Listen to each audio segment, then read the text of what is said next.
If lost, return to... hi. Today we're discussing Christopher Lee.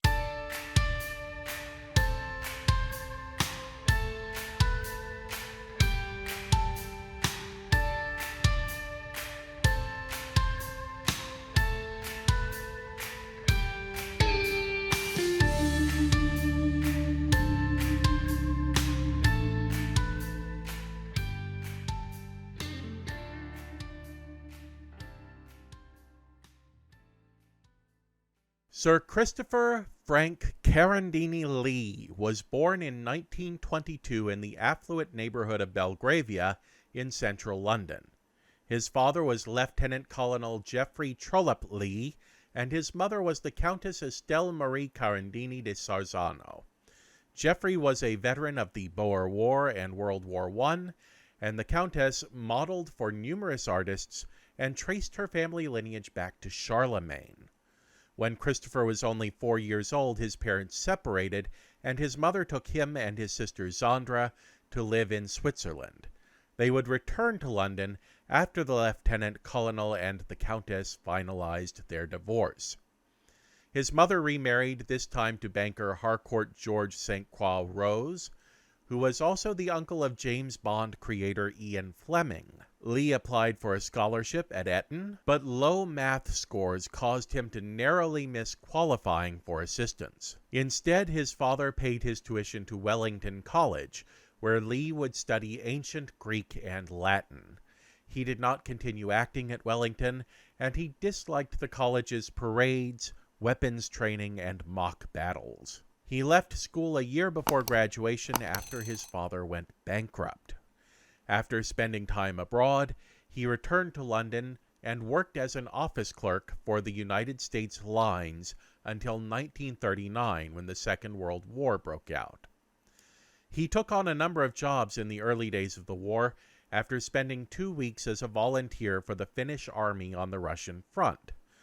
But following his father's death in 1941, Lee enlisted in the Royal Air Force. Lee hoped for a career as a pilot, but just before his first solo flight, he experienced headaches and blurred vision. He was diagnosed with a failure of his optic nerve and told he would never be allowed to fly.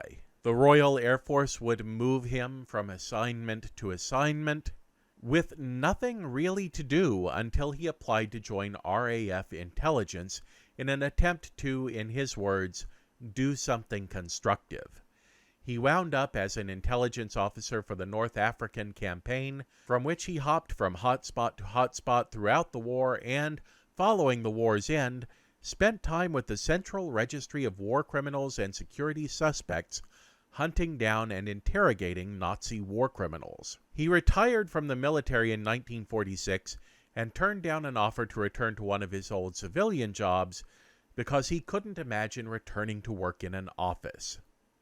Instead, he followed the recommendation of his cousin, the Italian ambassador to Britain, and embarked on a career as an actor. An early encounter with a film producer who told him he was too tall for acting only inspired Lee to double down to prove him wrong, and Lee would wind up with a 7-year contract at the Rank Organization. He made his film debut in 1947 in Corridor of Mirrors, where he had only a single line.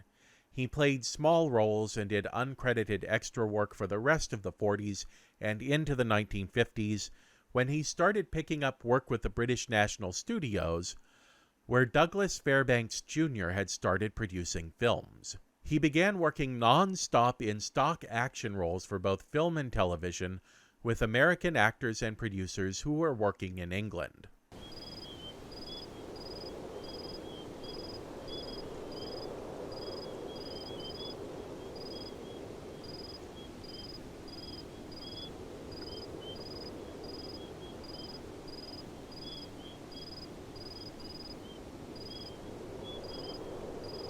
Christopher's iconic run as Dracula actually began with his role as Frankenstein's monster in Hammer's The Curse of Frankenstein, in which he co-starred with Peter Cushing. The film was a major success for Hammer, and the studio decided to push forward with a Dracula adaptation.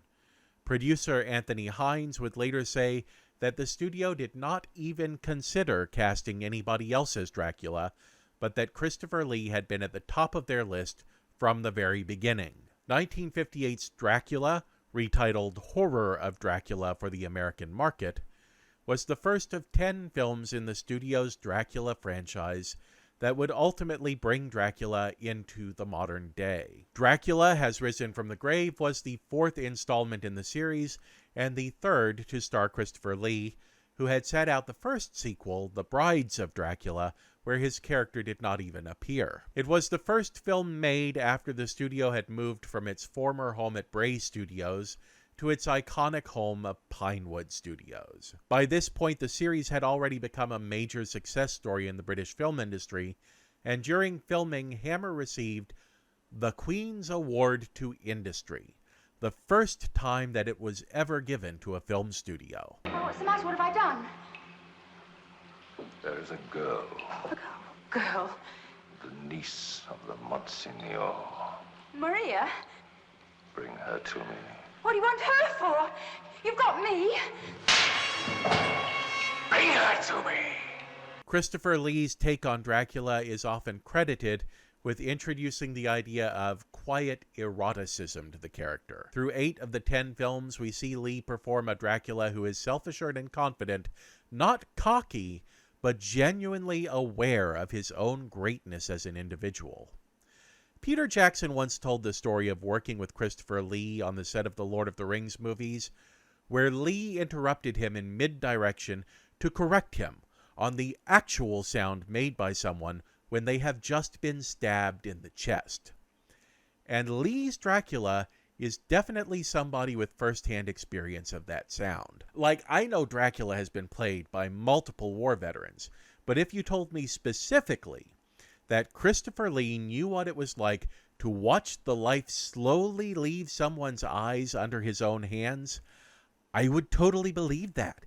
Yeah, it's that level of soft, quiet menace, the same way that Ian Fleming's James Bond walks a fine line between sex and violence.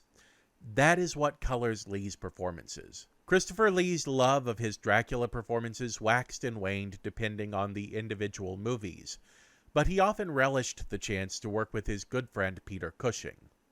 If you're looking for Lee's favorite performance, that would be in 1998's Jinnah, in which he played the founder of Pakistan.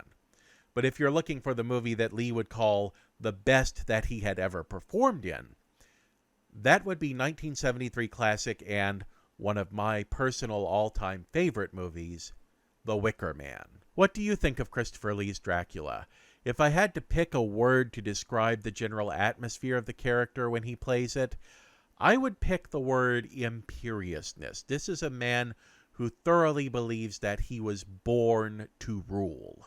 How about you? How would you define Christopher Lee's performance as Dracula? Drop down in the comments below and let me know. While you're there, there's a whole like and subscribe button. There's even a share button if you have a friend who's a big Christopher Lee fan that you would like to send this to.